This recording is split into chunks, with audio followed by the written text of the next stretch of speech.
3, 2, 1.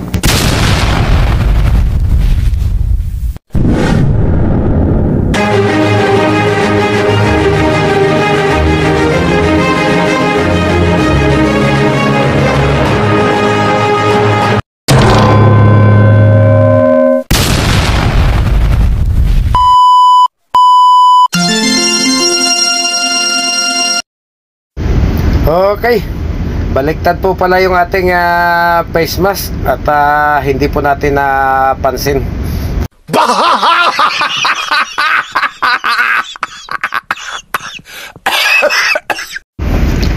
Ngayon po ay araw ng Linggo, June 19, 2022. At tayo po ay tutungo doon sa isang lokal ng kapatiran ng Iglesia ni Cristo dito po sa San Francisco del Monte, mga kabiyahero. Doon po tayo na-dispatch, 6 na units po kami. At yung iba po namin kasamahan ay nasa iba na mga lokal. Kasalukuyan na po natin ngayong binabaybay yung kahabaan po ng Del Monte Avenue. Tatawid po tayo ng Araneta Avenue at tutuloy-tuloy po tayo at tatawid po tayo ng Roosevelt. At pakalampas lang po ng Roosevelt, malapit po doon sa gawing kaliwa ay makikita na po natin yung lokal ng Iglesia ni Cristo, mga kabiyahero.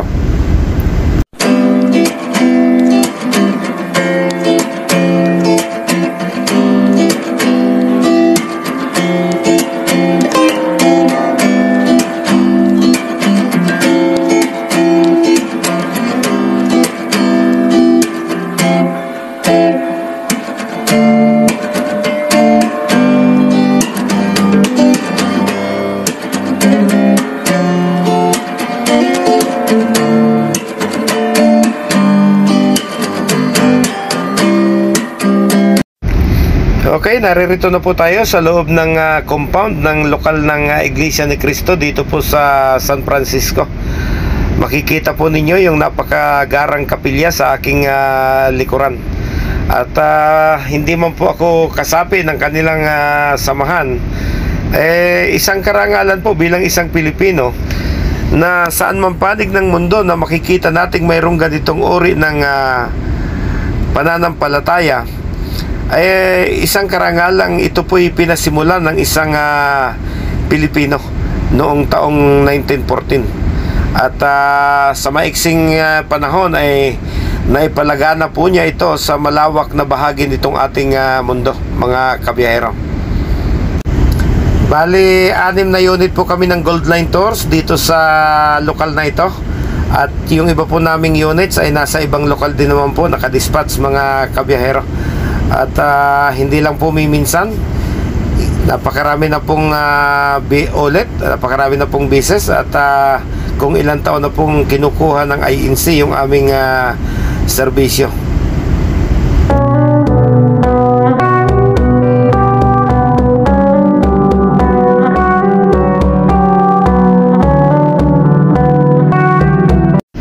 Alas 10 po ng umaga ngayong araw yung aming time of reporting. At pagkatapos po nating maisakay yung mga sasama, ay dadalahin po natin sila doon sa kanilang Philippine Arena sa Bukawi, Bulacan.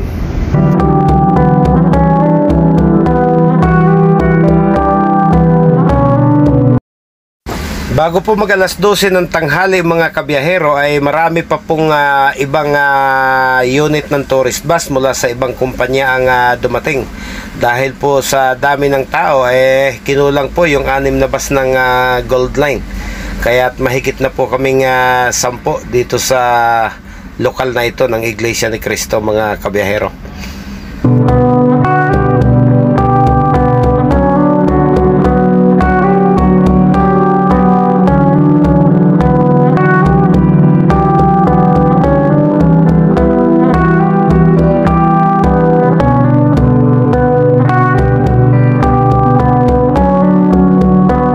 Ito po yung aking unit na minamaneho. Na-assign po tayo sa grupo bus number 103 po. Bus number 103. Sa oras po na 1:55 ng hapon ay nakumpleto na po yung ating pasahero, kung kaya tayo po ay aalis na at gamit po ulit itong ruta ng Del Monte Avenue. Tayo po ay kakanan doon sa kanto ng Araneta Avenue para marating po natin yung North Luzon Expressway.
Okay, ito na po yung Araneta Avenue at kakanan na po tayo rito. Kung matagal na po kayong hindi nagagawi sa lugar na ito, magugulat po kayo sa malaking ipinagbago ng Araneta Avenue.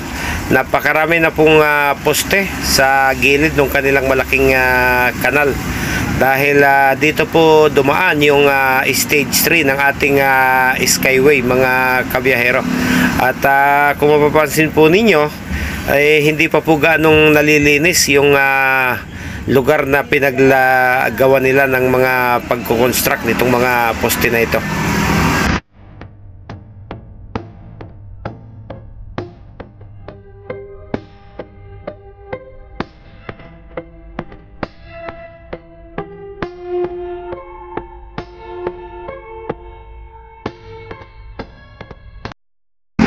Sa ngayon po ay papasok na po tayo ng entrada ng North Luzon Expressway.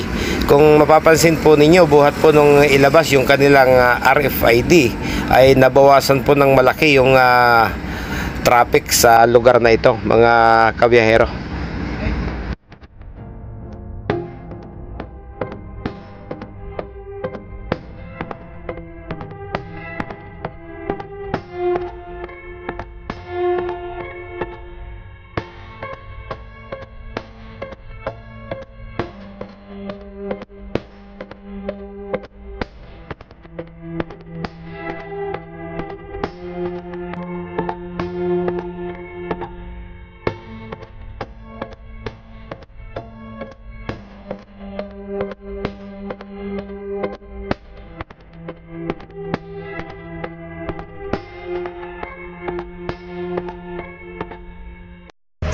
Makalipas lamang po ang halos wala pang 40 minuto mula po doon sa kanilang lokal na ating pinanggalingan, ito at papalabas na po tayong muli ng North Luzon Expressway. Wala pong ganong traffic yung papalabas dahil siyempre linggo po ngayon. Ang lugar po na ito ay yung tinatawag pong exit ng Ciudad de Victoria. May sarili po itong exit at may sariling mga tiller po pag lumabas ka dito sa North Luzon Expressway. Ito pong Ciudad de Victoria ay siya pong kinalalagyan nitong Philippine Arena, Philippine Sports Stadium at kapilya po ng Iglesia ni Cristo. Pero patuloy pa rin pong dinidevelop yung lugar dahil napakalawak po nito, mga kabiyahero.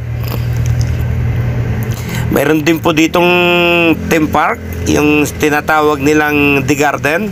At ang pagkakaalam ko po, mayroon din po itong resort. At open po ito para sa lahat. Bagamat open po ito para sa lahat, siyempre may mga kaukulang pagbabayaran po tayo bago po natin magamit yung mga facilities dito, katulad din po ng mga pangkaraniwang pasyalan sa labas nitong Ciudad de Victoria.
Ang event po na ito, mga kabiyahero, ayon po sa aking pagtatanong-tanong, ay hindi po isang pang-national na event.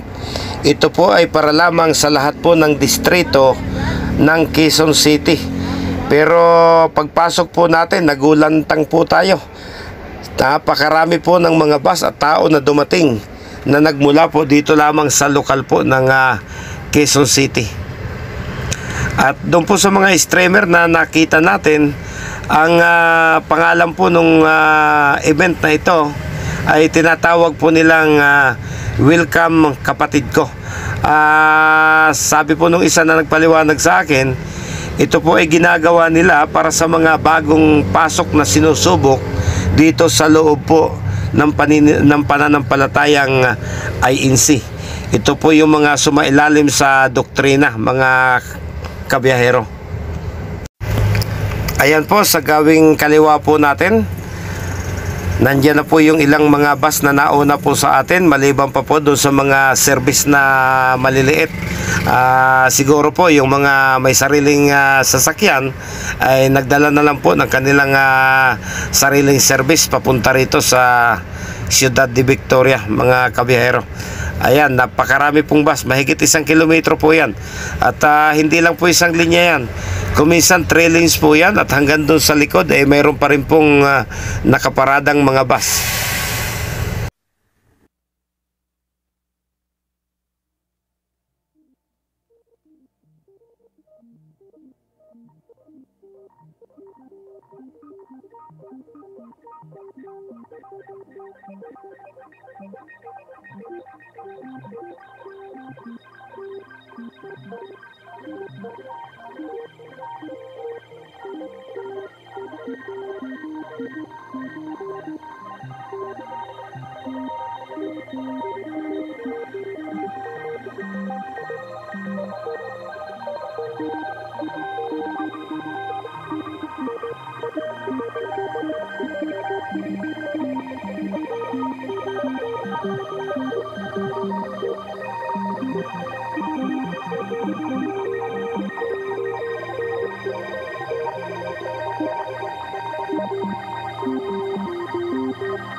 Okay, mukhang may bakante na rin po dito sa gawing kaliwa. Papasok na po tayo rito. Medyo dulo na po ito ng kanilang parking. Pero hindi pa ho ito yung huling espasyo. Napakarami pa pong lugar na pwedeng paradahan. Umaabot po ito hanggang doon sa may bayan po ng Santa Maria. Marami pa pong bakanting pwedeng paradahan doon. Ginagamit po yun kapag isa pong national event ang idinaos po ng INC, mga kabiyahero. Dahil nga po sa lawak ng lugar na ito na idinidevelop ng kapatiran ng ating mga kababayan na Iglesia ni Cristo, kapag napakalaki po ng event, ay mayroon pong mga libreng shuttle na paikot-ikot po sa lugar na ito. Dahil ang mga pasahero nga po ay sa parking area na po bumababa upang hindi magkalituhan pagbalik nila papauwi. So ito pong mga bus na sarili ng INC ay kanila pong ginagamit bilang shuttle pabalik-balik po sa mga gate hanggang doon sa lugar kung saan idinadaos po yung event.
Okay, pansamantala po, hanggang dito na lang po muna tayo. Ito po yung ating biyahe para sa araw na ito, June 19, 2022. Mula po dito sa ating kinahihimpilan sa loob po ng Ciudad de Victoria. Pansamantala po akong nagpapaalam ng muli sa inyo. Sana po nagustuhan ninyo ang inyong pinanood, mga